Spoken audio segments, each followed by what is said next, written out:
ओम नमो भगवते वासुदेवाय। श्री आषाढ़ महात्म कथा 10वां अध्याय।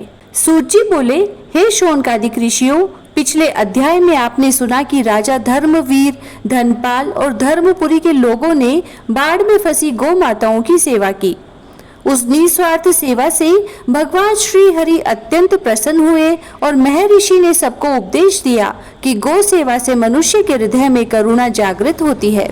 गौ सेवा के पश्चात जब सभी लोग धर्मपुरी लौटे तब महर्षि की दृष्टि नगर के प्राचीन श्री हरि मंदिर पर पड़ी।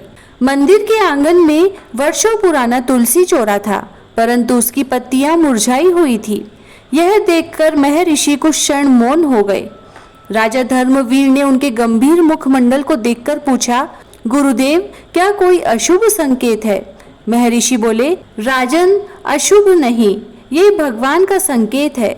जब समाज में सेवा तो होती है, पर भगवान के नाम का स्मरण कम होने लगता है, तब भक्ति का प्रतीक तुलसी भी मानो भक्तों को जगाने का प्रयास करती है।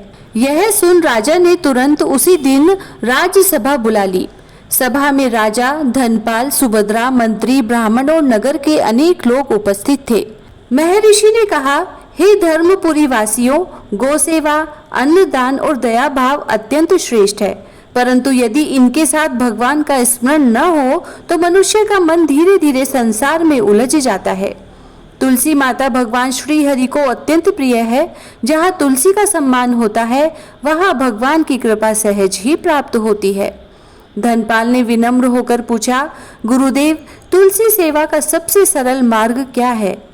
तब महर्षि बोले, प्रतिदिन श्रद्धा से तुलसी को जल अर्पित करो, संध्या समय दीप जलाओ, भगवान का नाम लो और कभी तुलसी का अनादर मत करो। महर्षि के वचन सुनकर राजा धर्मवीर सिंहासन से उठ खड़े हुए।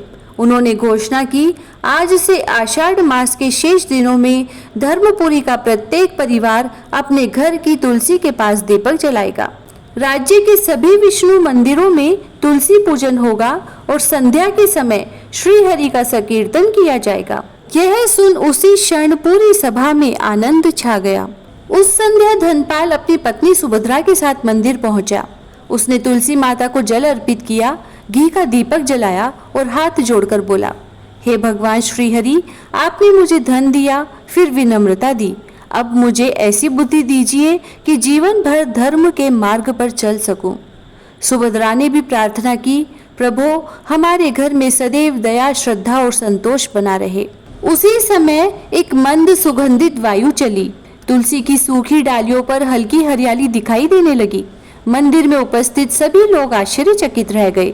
महर्षि मुस्कुराए और बोले, देखो राजन, भगवान अपने भक्तों को संकेत देते हैं कि जहाँ श्रद्धा जागती है, वहाँ सूखा हुआ जीवन भी फिर से हरा भरा हो जाता है। राजा धर्मवीर ने उसी दिन से तुलसी सेवा महोत्सव प्रारंभ कर दिया। प्रत्येक संध्या मंदिर में दीपों की पंक्तियां सजने लगी। स्त्री, पुरुष, वृद्ध और बालक सभी मिलकर भगवान श्री हरि के नाम का संकीर्तन करने लगे। धनपाल प्रतिदिन स्वयं मंदिर में आकर सेवा करने लगा। नगर के लोगों ने अनुभव किया कि जैसे जैसे भक्ति बढ़ रही थी, वैसे वैसे उनके मन का भय और कलह समाप्त होता जा रहा था। उस रात महर्षि को ध्यान में भगवान श्री हरि के दर्शन हुए। भगवान बोले, हे महर्षि, लोगों से कहना कि मैं केवल बड़े यज्ञों में नहीं, बल्कि श्रद्धा से जलाए गए छोटे दीपक में भी निवास करता हूँ। जो मनुष्य आषाढ़ मास में श्रद्धा, सेवा, दया और भक्ति को अपने जीवन का आधार बनाता है, उसके घर में मेरा आशीर्वाद सदैव बना रहता है। महर्षि ने प्रातःकाल यह संदेश राजा धर्मवीर और समस्त नगरवासियों को सुनाया। सभी ने एक स्वर में कहा, ओम नमो भगवते वासुदेवाय।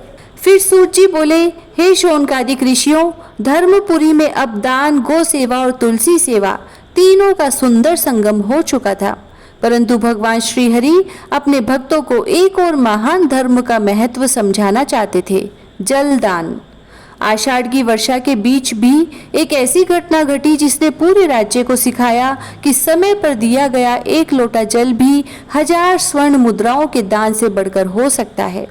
अगले अध्याय में मैं जलदान की महिमा और भगवान श्री हरि की अद्भुत कृपा का वर्णन करूंगा। इति श्री आषाढ़ महात्म्य में 10वां अध्याय संपूर्णः। जय श्री राधे।